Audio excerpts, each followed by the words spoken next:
This is my psychology assignment 2. We're going to look at arousal in sport. Arousal is a general physical and psychological activity. Arousal is determined by psychological processes such as emotions, which in turn depend on higher cognitive functions like thoughts.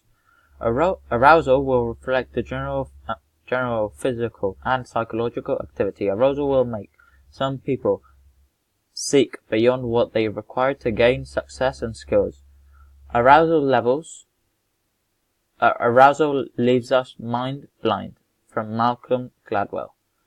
The drive theory. Drive theory states that the more arousal and anxiety an individual experiences, the higher their performance will be.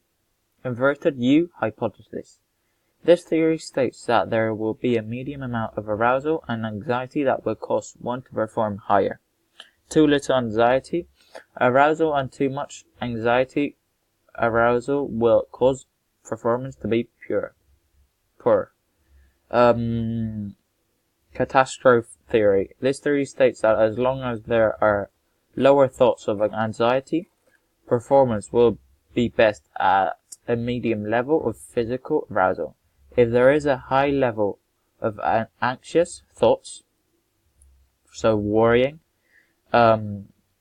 performers will be better at a medium level of physical arousal, but will suddenly drop off and become very poor.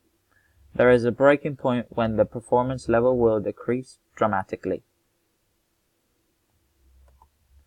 Then we're going to look at sporting examples on how the theories have affected the sport.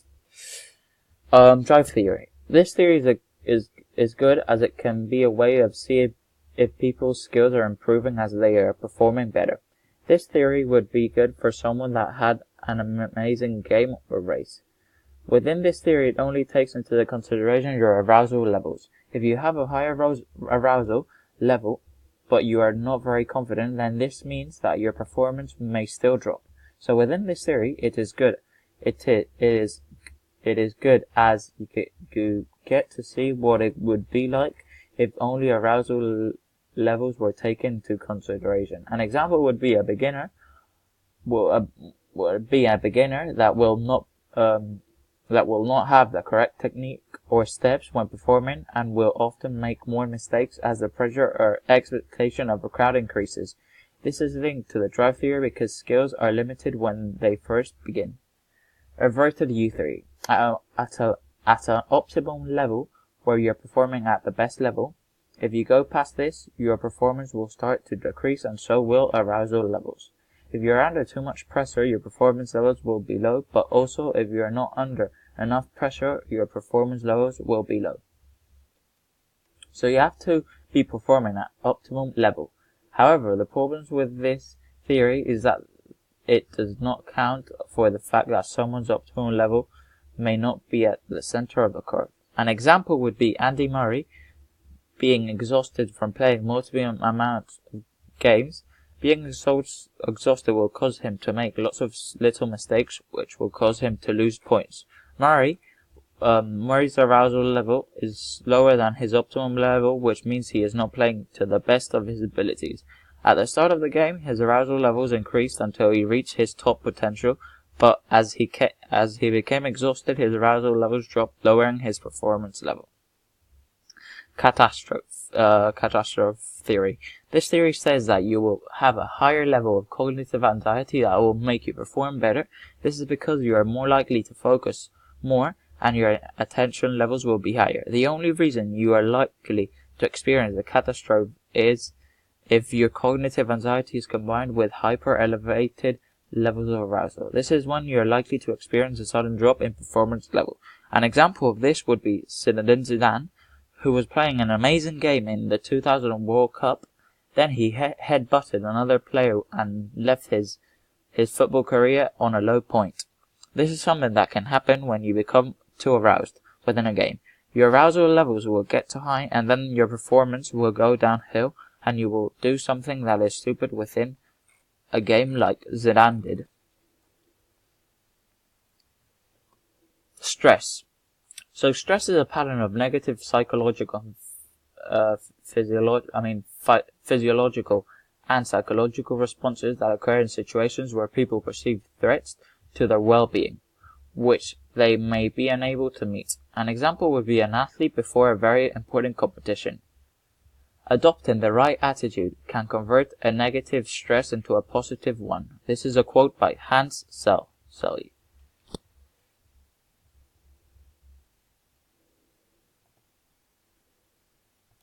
Then we're going to look at types of stress. There are two types of stress. Eustress. This is the good form of stress that is used to enhance performance. Some athletes seek out stressful situations that may help them increase their skill level and focus their attention more on their chosen sport. Distress. This is our bad stress. This is when situation gets the best of us and can lead to choking. This is normally what we mean when we discuss stress. Many athletes will suffer with this type of stress. It is an extreme form of anxiety, nervousness, apprehension, or worry. When athletes get this type of stress, they may struggle to meet their demands in their chosen sport. Causes of stress. Internal stress.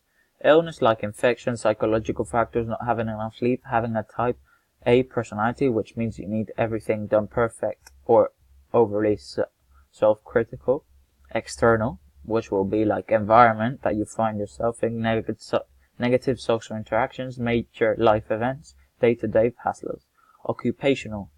Occupational causes of stress could be lack of enjoyment in your workplace, or even unemployment. In a sporting situation, this could be having an argument with teammates or your coach, being dropped from the team, or even struggling with a technique can cause you to suffer from stress. Personal causes of stress are caused by people who are significant in our lives. These people could be friends, family, and partners. An example of this would be you and your partner are currently going through a rough patch and arguing a lot, which can cause stress levels to increase. Sports environments. The importance of the event you are taking part in. More important an event, the more stressful it is. The amount of uncertainty that surrounds it. This could be playing a big football match against a popular team. Then we look at the symptoms of stress. Sympathetic nervous system. This nervous system is responsible for the fight or flight response. It gives you the energy to confront threat or run away from it. In order to do this, the sympathetic nervous system produces symptoms. How it affects you in sports situations. The good things about this, how it affects you, is the blood being diverted to working muscles to provide more oxygen is good because it means you can work for longer. An increased heart rate is good because it shows you are working harder. A dry mouth is good because it makes you realize when your body needs fluids. Now, the bad effects of the symptoms is increased heart production could be bad in sports performance, as the athlete could become too hot to play their chosen sport, and this could result in playing worse. Muscle tension can be bad because it can also make you play worse. It could show your opponent that you are nervous, as you are quite tense when playing. Hair standing on end can be bad because it shows high levels of stress. An increased heart rate can be beneficial to an athlete, but the athlete can see this bad, so their performance could actually decrease. Now we're going to look at parasympathetic nervous system. Once stress is past, parasympathetic system begins to work. Part of the system that helps you to relax. I think in a sporting situation, this should be the system you use so stress levels don't get so high. The good effects, it makes your muscles relax, so in sport you're at ease when playing and can play for your fully potential. Decreasing your body temperature, that means when playing in sport you will not overheat. Decreasing heart rate, which in sport means you can be calm and pump oxygen steadily through the body.